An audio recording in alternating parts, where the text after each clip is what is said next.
कर्म इंसान का भाग्य बदल देता है। इस दुनिया में कर्म को मानने वाले लोग कहते हैं भाग्य कुछ नहीं होता और भाग्यवादी लोग कहते हैं किस्मत में जो कुछ लिखा होगा वही होकर रहेगा। यानी इंसान कर्म और भाग्य दो बिंदुओं की धुरी पर घूमता रहता है और एक दिन इस जग को अलविदा कहकर चला जाता है। भाग्य और कर्म को अच्छे से समझने के लिए पुराणों में एक कहानी का उल्लेख मिलता है। एक बार देवर्षि नारद जी बैकुंठ धाम गए। वहां उन्होंने भगवान विष्णु का नमन किया। नारद जी ने श्री हरि से कहा, प्रभु पृथ्वी पर अब आपका प्रभाव कम हो रहा है। धर्म पर चलने वाले लोगों को कोई अच्छा फल नहीं मिल रहा है। जो पाप कर रहे हैं उनका भला हो रहा है।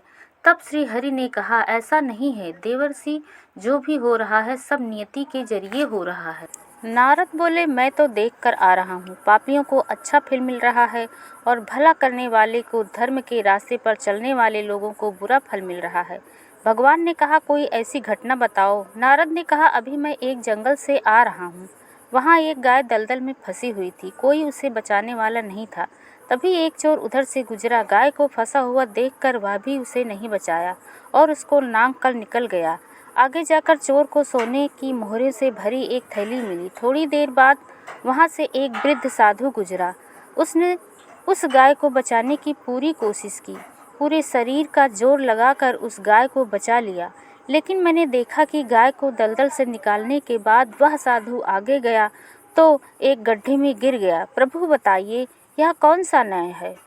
नारद जी की बात सुन लेने के बाद प्रभु बोले, यही सही हुआ।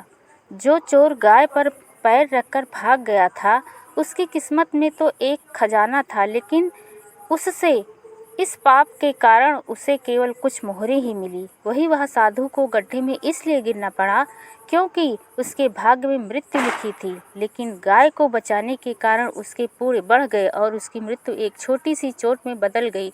इंसान के कर्म से उसका भाग्य तय होता है। इंसान को कर्म करते रहना चाहिए क्योंकि कर्म से भाग्य बदला जा सकता है। यही संसार का नियम है। इसलिए कर्म बड़ा होता है।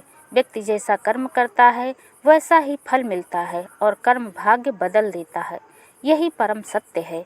भगवान ने कहा, यही सत्य सबको अपनाना चाहिए।